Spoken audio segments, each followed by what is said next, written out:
정관용의 지금 이 사람. 여러분 안녕하십니까? 정관용입니다. 코로나19 정말 무섭습니다. 하루에 국내 확진자 4명, 5명 이래서 정말 우리 잘 막아내고 있다. K방역의 기적의 역사 쓰고 있다. 이렇게들 서로 격려했는데, 그런데 이 공든탑이 한순간에 무너지는 위기 우린 또 직면해 있죠. 그동안도 죽을 힘을 다해서 버텨낸 의료진들, 이 무더위에 3kg이 넘는 방호복에 고글까지 쓰고 다시 환자들 속으로 뚜벅뚜벅 걸어 들어가고 있습니다. 오늘 이 코로나19 환자들과 함께했던 의사 한 분을 만납니다. 순천향의대 부천병원 응급의학과 소속이시고요. 생활치료센터에서도 많은 환자들을 보아오신 분입니다. 김호중 교수를 오늘 스튜디오에 직접 초대했습니다. 교수님 어서 오십시오. 네, 안녕하세요. 네, 지금까지 순천향의대 부천병원의 응급의학과를 담당하고 계시죠? 네, 맞습니다. 네. 그런데 생활치료센터에 가셔도 돼요? 응급의학과 누가 책임지고요? 그렇죠. 그래서 처음에 사실은 이제 그쪽으로 파견, 그러니까 거의 파견인지는 모르겠지만 전날 연락이 와가지고 가게 됐는데, 아마도 이제 이 복지부 입장에서는 갑자기 팽창하는 환자를 감당하기가 이제 힘든 거를 이제 인지를 하고, 아마 그 대구 경북 환자들을 천안 쪽으로, 굉장히 원거리인데 이쪽으로 이제 하다 보니까 이거를 세팅하려고 하니까 결국은 그 관도 상당히 인력이 부족한 상황에서 그렇죠. 아마 민간에 부탁을 한 것 같습니다. 그래서 아마 저희 병원으로 연락이 왔고. 차출되셨군요. 저는 그렇게 표현하고 싶습니다. 사실은. 그런데 하여튼 그런 식으로 해서 전날 연락받고 그 다음 날 가게 된 거니까. 그게 언제예요? 그게 벌써 이제 한 2월 말쯤. 2월 말? 2월 말, 3월 초. 3월 초네요. 네네. 저도 이제 헷갈리게 되네요. 이제. 그러니까 대구 사태 심각할 그때였어요? 그렇죠. 팽창이 되면서 이제 그 주위에 대구 경북 주위에 있는 많은 기관들의 센터를 미리 이제 생겼는데, 근데 이게 그걸로 수용할 수가 없으니까. 부족하니까. 네네. 그렇죠. 갑자기 생겨가지고 저희가 들어가게 된 겁니다. 맨 처음 가신 곳이 어디라고요? 천안에 있는 우정공무원 연수원입니다. 우정공무원 연수원. 그 옆이 저희가 저기 소방학교가 있어서 자주 갔던 곳인데, 그 옆에 그런 큰 기관이 있었는지 몰랐습니다, 사실. 몇 명 정도 수용할 수 있는 곳? 거기 수용 인원은 제가 자세히는 모르겠지만 한 500명 이상이 되는 것 같고, 네. 저희 환자가 그때 307명이 있었습니다. 예. 그 외 우한 지역에 있던 교민들 우리가 전 세계로 맞습니다. 실어왔잖아요. 네네. 그분들 가셨던 곳이 어디죠? 원래 거기로 이제 하기로 했었다가 주민 반발로 아마 조금 안 됐던 걸로 알고 있는데, 바로 그 장소군요. 네, 그런데 이제 더 감동스러운 게, 저희가 첫날 가는데 프랑카드가 걸려 있더라고요. 주민들이 환영한다 이렇게. 그래서 이게 이제 주민들도 그 근처에서도 많은 걸 인지하는 것 같다. 우한 교민들 전 세계로 왔던 것보다 그 뒤군요. 그렇죠. 직후라고 보시면 될 것 같아요. 그 직후. 네네네. 그러니까 처음 그런 소식을 접했을 때 우리들과 상의도 없이 하면서 주민들이 반발하다가 금방 아이고 아니다. 이건 우리가 받아야 된다 이렇게 된 거로군요. 그러기도 하고, 아마 천안 쪽에 그때 막 유행하는 그런 시기여가지고 주민들도 이걸 인지를 이제 하는 그런 시기였던 것 같습니다. 예. 그래서 아마 받아들이는데 그래도 참 뭉클한 그런 문구들이 많았습니다. 천안 지역의 우정공무원 연수원에 그럼 3월 초부터 언제까지 계셨던 거예요? 저희가 4월 초까지 있었으니까요. 실제로는 기간적으로 보면은 거의 한 23일 정도인데, 그때 아마 공무원 중에 한 분이 또 확진이 나와가지고 그 의료진들이 전부 2주 정도 격리가 돼서 전체적으로는 한 40일 넘게 아마 이 생활치료센터로 인해서 좀 시간을 저희가 거기다가 투자한 것 같습니다. 또 그 다음에 최근까지는 다른 곳 안산에 있었습니다. 안산에도 치료센터가 이제 대구가 아니라 이제 수도권이 환자가 생기면서 또 이제 해외 유입 환자가 늘어나면서 실제로 그 경기도 하고 서울에서 이제 치료센터를 개소를 했는데, 그때 이제 안산에 개소를 하면서 저희 병원이 또 다시 투입이 됐는데, 그때 또 가서 이제 하다가 최근에 아마 이제 그 의료원 쪽으로 인계를 해주고 저희는 이제 철수하는 그런 상황이 돼서 이제 나오게 됐습니다. 네. 생활치료센터에는 그래도 좀 경증의 환자들이 오시는 거죠? 처음에 아마 그 문제가 됐던 게 그거죠. 그러니까는 그 확진자지만 무증상인 환자들은 다 집에 있어라. 이게 이제 원칙이었던 예. 상황이었죠. 지침이 지금 벌써 뭐 제가 알기로는 뭐 10몇 번이었으니까 지금은 아마 20번이 됐을 수도 있겠다는 생각이 드는데 그 지침이 바뀌면서 이제 바뀌는 것들이 환자의 문제에 따라서 이제 바뀌었거든요. 환자 숫자나 뭐 이런 거에 따라서. 그때 아마 집에 계셨던 분이 돌아가시면서 맞아요. 갑자기 이제 만들어지게 된 거여서 그렇게 해서 아마 계속 이제 쭉쭉 됐었죠. 그러니까 일단 코로나19에 확진된 사람은 네. 다 일단 격리가 되는 거지 않습니까? 그렇죠. 네네. 근데 원칙은 집안에서의 격리였는데 그거 가지고 안 되겠다. 안 되겠다. 그 중에 안 좋아하시는 분이 계시니까 그렇죠. 시설로 옮겨야 되겠다. 또 이분들이 전파하는 것들도 지역 사회에서 확진자가 있다 그러면 우리나라 사회가 이렇게 좁다 보니까 그 주위에 살기가 힘들 거예요. 그렇죠. 소문이 금방 나고. 그렇죠. 그래서 그런 부분 때문에 새벽에 구급차가 가서 뭐 미리 연락해서 조용히 내려오셔서 거의 무슨 007 작전처럼 환자하고 저희가 한 20일 이상 대화하다 보니까 그런 대화들 많이 하시게 되더라고요. 예. 집에 여기 오게 됐다. 또 현재 지침상은 네네. 일단 확진 판정을 받으면 무증상이라 하더라도 생활치료센터로 가야 되는 거죠. 지금 이제 그 뒤로 바뀐 내용들이죠. 그래서 이제 그런 그렇죠. 식으로 돼 있습니다. 그래서 확진자는 거의 이제 집에서 있지는 못하고 이제 다른 기관이나 특히나 이제 무증상인 경우는 치료센터로 일단 옮기는 걸로 이렇게 돼 있습니다. 그 처음에 우정 공무원 연수원에 이제 환자가 뭐 300명 넘게 있다고 그랬잖아요. 네네. 그러면 우리 김 교수님을 비롯한 의료진하고 또 도와주는 직원분들은 모두 몇 명 정도 어떻게 있는 겁니까? 저희가 30여 명이 있었는데요. 근데 그 중에 약간 이제 제가 여명이라고 말씀드리는 이유는 이제 공중보건의가 투입이 됐습니다. 그래서 공중보건의도 이제 순차적으로 오는데 그 숫자가 이제 왔다 갔다 해서 그래서 전체적으로는 40명 왔다 갔다. 이 인원이 계속해서 의료진으로 거기가 포진이 되어 있었고 이제 그 중에 사실은 이제 중요한 거는 그 제가 온 당일날 몇 명이 오는지도 모르고 저희가 갔었기 때문에 저희 병원에서 간 인원이 4명. 근데 이제 나머지 인원이 거의 30몇 명 왔는데 그분들 중에는 자원봉사 차원, 그러니까 그분들의 정신을 보면 대단한 것 같아요. 좀 뭉클하기도 하고 집에서 사실은 이 가면 걸린다라는 생각 때문에 다들 숨어야 되는 상황인데도 자발적으로 대구를 신청한 분들이에요. 이야. 근데 이제 어떻게 보면 지금 생각하면 이제 끝나고 나서 이제 쪽으로 이야기를 나눌 때 보면은 그 천안 옮기를 잘한 것 같다라고 이야기를 하긴 하지만 실제로 대구를 신청했던 분들인데 오셨어요. 근데 중요한 거는 이 마음과 몸이 따라주질 않아요. 그러니까 방호복을 한 번도 입어본 적이 없고 그래서 이분들 교육하고 이런 것들로 초반에 시간을 많이 보냈고 되게 근데 한 마음이 돼서 되게 활동을 정말 열심히 잘했던 것 같아요. 그럼 한 3, 40여 명의 의료진과 자원봉사자가 300명 넘는 환자를 전부 다 관리할 수 있는 거예요? 근데 거기에는 이제 그 저희가 도착하기 전에 벌써 그 대구시 공무원들이 한 4, 50명 와 계셨고 그다음에 행정안전부랑 이런 지원팀들이 와 계셨는데 사실은 그 뒤에 그분들은 우리가 오면 이제 의료만 담당하면 될 거라고 생각하셨던 것 같아요. 그래서 본인들은 이제 재반 설비를 갖춰놓으면 의료인들 투입되면 이제 끝났다 이렇게 생각하셨던 것 같은데 와서 봤더니 이게 일이 너무 많아서 그분들하고 브리핑을 하는데 거의 의료팀이 주도가 돼서 할 수밖에 없는 왜냐하면 지침이라는 게 지금은 좀 어느 정도 세팅이 됐지만 그 당시는 환자를 어떻게 퇴원시켜야 되는지 그렇죠. 날마다 어떻게 환자하고 컨택을 해야 되는지 그렇죠. 이거에 대한 규정이 전혀 없다 보니까 다 만드셨군요. 맞습니다. 그런 걸. 예, 그래서 거기서 뭐 칠판이 그냥 빼곡해질 정도로 날마다 회의하고 날마다 뭐 저희 같이 의견 나누고 이랬던 그래서 그렇게 해갖고 이제 지금 정해진 네. 지금의 지침과 규정에 의하면 네. 생활치료센터에 들어가면 1인 1실이죠. 맞습니다.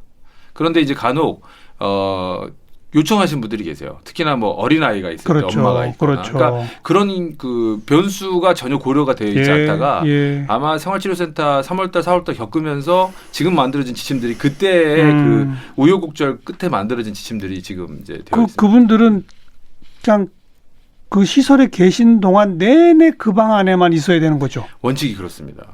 나올 수가 없는 거죠. 나올 수 없죠. 바깥으로는 특히 복도로도 나올 수가 없기 그렇죠. 때문에 그 부분이 물론 이제 밥을 가져가실 때 그때만 잠깐 문을 열어서 가져가시게 되거든요. 밥은 누가 어떻게 전달해요? 군인분들이 투입이 되셨고요. 군인? 예, 군인분들이 주로 배식만 주로 담당을 했는데 시간을 방송을 하고 이때 배식을 합니다. 나오지 마십시오 하면 군인들이 쭉 들어가서 방 앞에 있는 이 통 안에다가 음식을 놔둡니다. 그러면 이제 근데 그 군인들도 방호복을 입고 네네. 복도로 들어가는 거예요. 그때는 또 방호복이 그 보급이 잘 안 될 때여서 정말 그것도 좀 많은 좀 어려움이 있었는데 그래서 다 끝난 뒤에 이제 방송을 하면 각자 가지고 들어가시는 걸로. 근데 그렇게 해도 친구분들이 옆에 계신 분들이 많으셔가지고 어떤 분은 옆방에 가 있다가 저희한테 걸리신 분도 있고 그래서 아이고 참 진짜 그거 여러 가지 어떤 사건들이 많았습니다. 그 옆방 가서 노닥노닥 대화하다 오신단 말이에요. 그러니까는 어떤 경우에서 저희가 발견을 이제 하게 됐는데 이야기를 듣다 보니까 뭐 옆에 사람 소리도 들리고 그래서 이제 그거를 저희가 CCTV를 통해서 또 보고 있는 사람도 있지만 이게 인원이 너무 많은 인원인데다가 또 그렇다 보니까 이제 그러면서 이제 밝혀지게 돼서 또 가서 또 저희가 밤에 그냥 방호복 다시 부랴부랴 입고 들어가서 또 관리하고 또 어떤 분들은 여기 못 있겠다. 또 밥이 너무 맛이 없다. 뭐 이런 것부터 시작해서 이제 그런 것들을 의료진들한테 이제 거의 이제 이야기를 하다 보니까 의료진들도 솔직히 이제 그 준비가 안 돼 있던 상황이어서 상당히 많이 울기도 하고 그다음에 뭐 의료진들이 너무 또 착한 마음에 본인 핸드폰 번호를 알려주고 통화를 하게 했다가 그걸로 또 문제가 된 경우도 있고 그래서 실제로 이 생활치료센터가 무리하게 사실 초반에 운영이 되면서 그거를 다행스럽게 그래도 민간이 좀 투입이 되면서 좀 정리가 좀 된 것 같아요. 이 아마 관이 했었으면 아마 좀 힘들었을 것 같다 이런 생각이 많이 들었던 그런 시간이었습니다. 거기에 그 환자들은 어쨌든 확진자니까 환자 아닙니까? 맞습니다. 증상이 있던 없든 간에. 네네. 어떤 조치를 받게 돼요? 무슨 약을 먹어요? 뭐라 이런 거. 일단은 격리가 우선인 거고요. 그다음에 이분들이 어떻게 보면 격리됐을 때 마음이 또 편안하신 분들이 상당히 대다수입니다. 왜냐하면 집에 있었으면 또 가족들한테 그렇죠. 또 옮길까 친척들한테 봐. 옮길 수 있기 때문에 상당히 감옥 아닌 감옥이 됐을 텐데 오히려 여기는 그냥 나는 여기 감옥이다라고 생각하고 그냥 들어올 수 있으니까 그리고 많은 사람들이 또 동일한 사람들이 다 모여 있다 보니까 조금 더 동병상련도 있고. 네네. 또 그때는 또 종교가 또 비슷한 분들이 계셔갖고 서로가 또 이렇게 뭐 SNS로 많이들 위로를 선하셨던 그러니까 아무튼 것 같아요. 그분들은 그러면 뭘 의료적인 케어를 뭘 하는 거예요? 약을 먹어요? 저희가 기본적으로는 아무리 무증상이라고 해도 기본적인 증상들이 좀 있으신 분들이 있어요. 그러니까는 간혹 처음에는 열이 안 났다가 무증상이었는데 왔더니 미열이 난다거나 또는 콧물이 흐른다거나 또는 기침이 있다거나 이럴 때 사실은 만약에 자기 집이었으면 덜 불안했을 거예요. 그런데 방송은 계속해서 연일 코로나가 안 좋다고 그러지.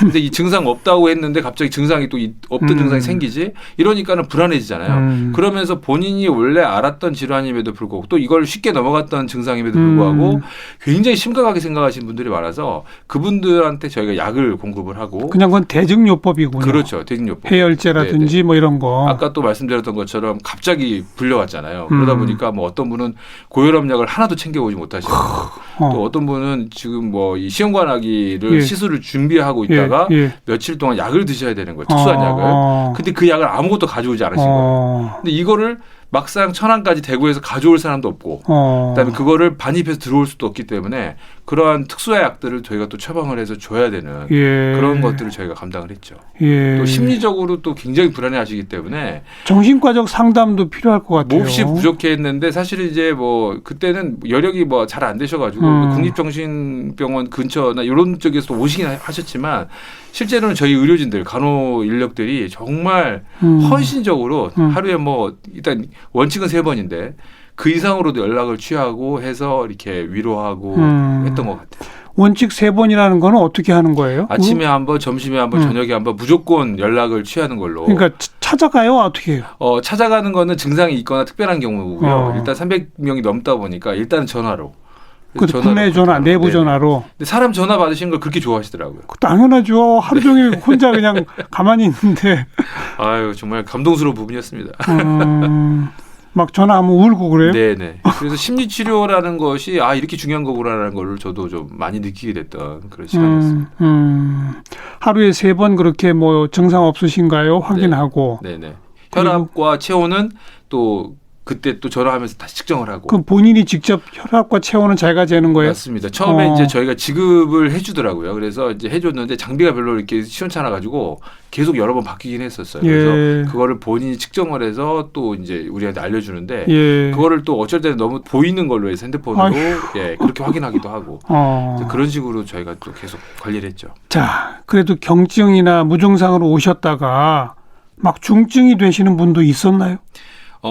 저희가 있던 그 센터에서 실제로 실려서 다른 병원으로 이송된 케이스가 한 5% 정도 됩니다. 5%? 네네. 그래서 근처 의료원이나 또는 대구로 직접 대구 계명대로 예. 이송돼서 가신 분도 계시고, 그러니까 폐렴이 너무 이제 심해지시고 기침 증상이 좀 이거는 좀 심각할 것 같다 해서 근처 병원을 옮겼다가 근처에서 다시 대구 쪽으로 보내는 경우도 있고, 하여튼 그렇게 해서 이송된 케이스도 한 5% 정도 됩니다. 그래도 경증이나 무증상에서 중증으로 전환되는 비율이 그리 높은 건 아니군요. 사실 어떻게 보면 관리가 됐기 때문에 그럴 수 있다라고 생각도 돼요. 그러니까는 아주 무증상이니까 뭐 그렇지라고 생각할 수 있지만, 사실은 거기에 조금 완전히 그 독립적으로 생활할 수 있었고, 또 저희가 기본적인 어떤 약들을 공급을 해줬기 때문에 아마도 그런 관리 차원에서 조금 그런 비율이 좀 낮아졌지 않았을까. 오히려 집에서 생활하시거나 아마 밖에서 생활하셨을 때는 전파가 됐든지, 그렇죠. 아니면 본인 증상이 더 악화가 됐든지 이런 케이스도 많았다. 왜냐하면 거기에 오신 분들이 다 젊은 사람만 계셨던 게 아니거든요. 그렇죠. 네네. 네.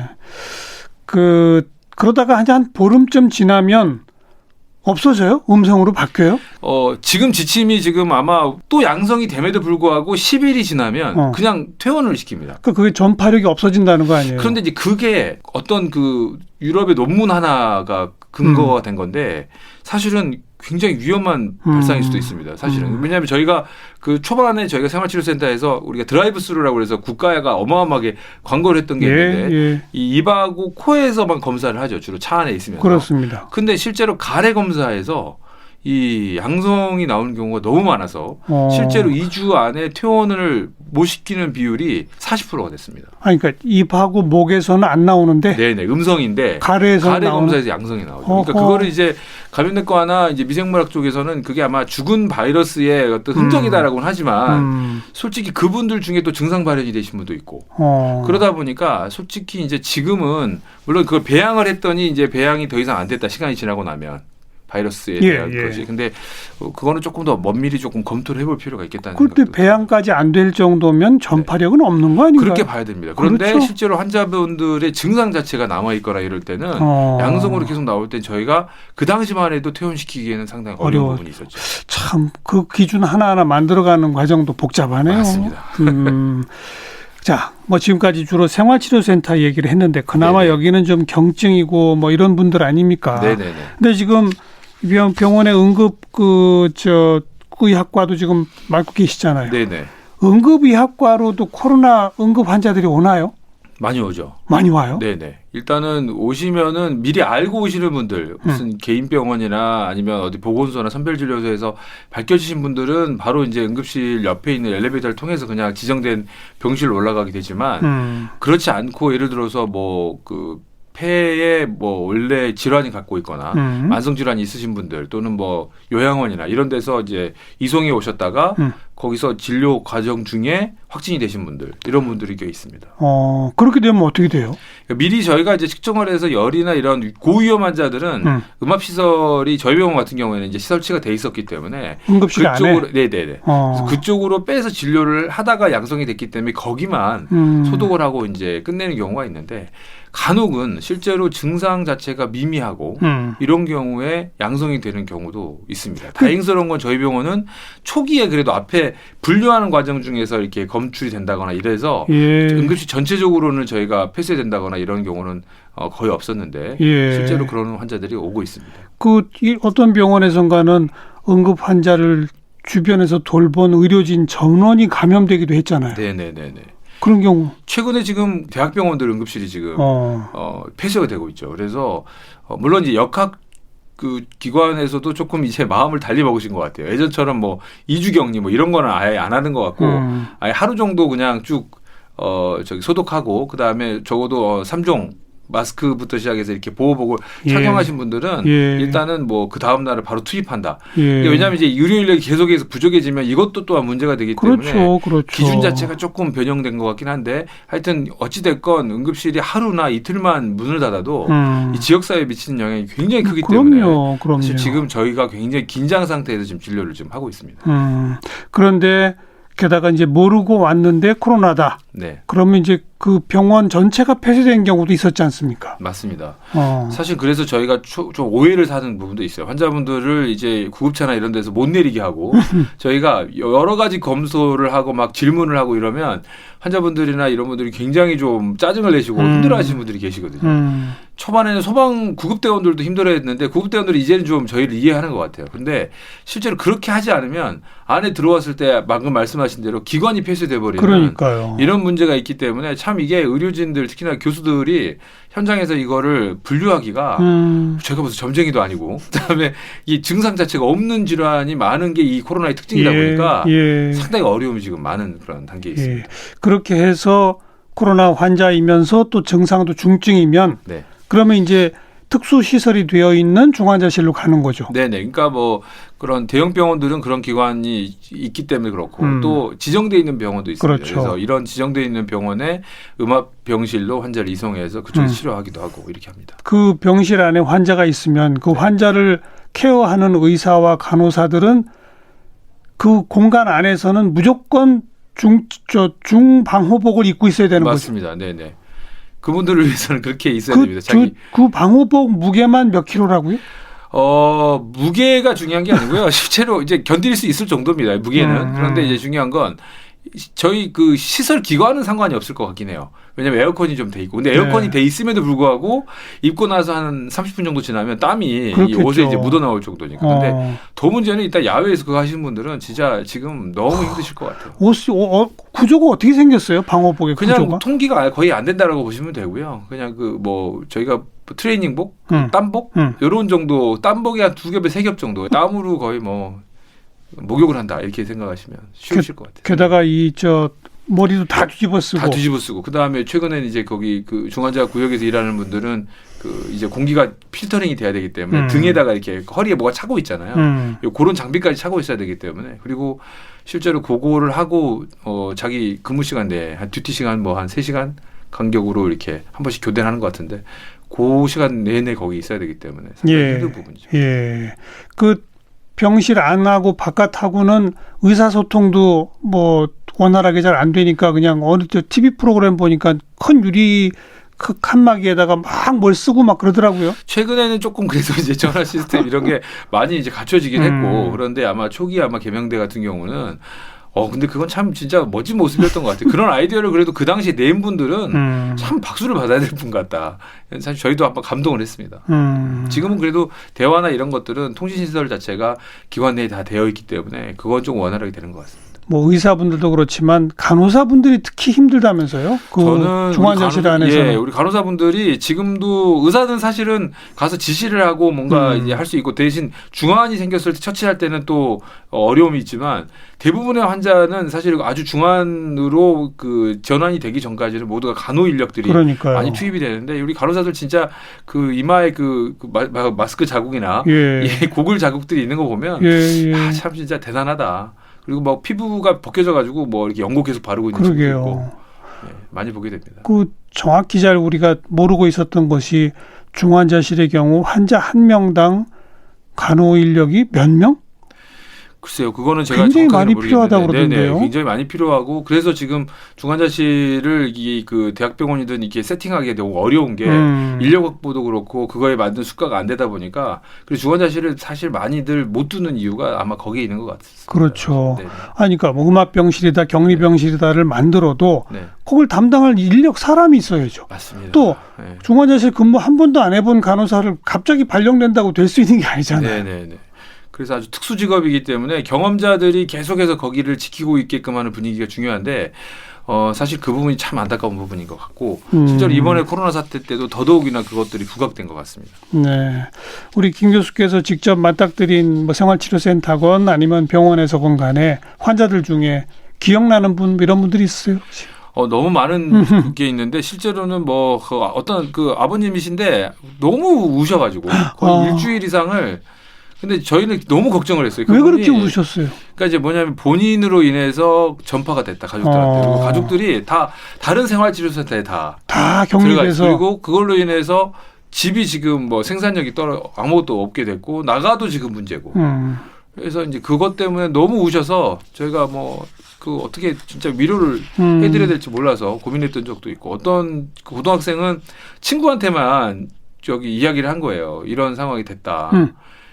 전화로. 그랬더니 이 친구가 온 동네에 다 이야기를 해버렸어요. 그래서 학교를 자기는 더 이상 갈 수 없다. 이제 자기는 학교를 이제 다닐 수가 없는 상황이어서 그래서 저희가 그 선생님들 또 그 친구들한테 다 연락을 해서 애한테 용기를 줄 수 있는 메시지를 좀 전달해 달라. 그래서 그렇게 좀 막 유도를 해서 뭐 하기도 하고. 그러면 안 되는데 이 청소년층에는 그런 게 있죠. 너무 어쩔 때는 그 부분이 너무 안타까워. 그러니까는 실제로 생활치료센터에 있어 보면 저희한테 와서 이야기를 해요. 멀쩡하니까 무증상이니까. 아 선생님들 저희 때문에 고생하세요. 밥 언제 주세요. 이러면서 들어가요. 근데 그러니까 저희가 보기에도 확진자 하면 막 그냥 뿔 달린 무슨 마귀처럼 생각하는 분들이 너무 많은데 그러게 말이야. 참. 이게 그분들 잘못일까를 다시 고려를 해봐야 돼요. 물론 아니죠. 의도적으로 전파하신 분들도 있으니까 지금 문제가 되지만 생활 쪽에서 요새 감기가 걸리는 게 내 뭐 잘못해서 걸리는 거라고 누가 이야기를 합니까? 근데 이 확진자들에 대한 보는 시각들이 너무 지금 왜곡되고 잘못된 부분이 있다. 오히려 힘든 거는 지금 진료를 받아야 될 뿐이지. 그렇죠. 사실은 그 근처에 있는 분들이 너무 이 사람들을 매도하는 부분이 참 이 사회적으로 좀 안타까운 부분이 아닌가 이런 생각을 했습니다. 좀 진상 환자들도 있었죠? 아유 정말 저희 무슨 동호회 분이신데 들어오면서부터 불만이고 자기는 곧 죽을 거다. 나는 뛰어내릴 거다. 근데 저희가 이제 응급실에서 그런 거를 너무 경험을 했기 때문에 강하게 또 나갈 때는 강하게 나가야 되거든요. 근데 정말 그분이 나가면서는 그렇게 인사를 많이 하고 저는 진짜 그렇게 순한 분인지 몰랐어요. 근데 실제로는 뭐 웃지 못할 정도로 또 간호사들이 그걸로 그만둔 친구도 있을 정도로 너무나 뭐 밤에 그리고 어떤 시간이건 간에 전화를 그냥 하고 일단은 그거를 어느 정도는 좀 이 기관 쪽에서 맡아줘야 되는데 전화를 다 계속 의료진 쪽으로 돌리기 때문에 이 의료진의 아주 피로가 너무 심각한 경우가 많았던 그런 케이스도 있습니다. 왜 그러죠 그런 분들은? 그러니까요. 그리고 뭐 어떤 아이는 엄마는 음성이 나왔는데 다시 아이가 계속 양성이 나오니까 엄마가 나갈 수가 없잖아요. 그래서 계속해서 엄마가 그 방 안에서 계속 있고 뭐 이런 것도 보고 하여튼 참 뭐 감동 스토리도 있고 하여튼 특이한 경우가 많았습니다. 그래서 뭐든 제가 오늘 시작하면서 얘기한 것처럼 네. 하루 국내 확진 4-5명 그래서 정말 우리 잘 관리하고 있어 그러는데 요즘 또 왜 이럽니까 이거? 그런데 응급의학 측면에서는 뭐 저희는 코로나, 메르스, 인플루엔자 다 겪어봐서 그런지 모르지만 이거는 계속해서 있을 수 있는 일이고요. 예. 그다음에 이게 이제 어느 정도 백신이 나와야 그런 정도가 돼야 아마 국가적으로도 그렇고 조금 원활하게 좀 돌아가지 않을까 이런 생각을 좀 하고 있습니다. 어쨌든 잠깐 우리가 방심하면 또 맞습니다. 숫자 늘어나고 그럼요. 철저히 관리하면 좀 줄어들고 서로가 좀 도와야 되고 이 패턴은 계속 스스로 관리해야 반복되는 됩니다. 그렇죠. 네, 맞습니다. 그 과정에 제일 고생하시는 분들이 의료진 분들이에요. 아이고. 술천장 의대 부천병원 응급의학과 김호중 교수 함께 만났어요. 고맙습니다. 네, 감사합니다.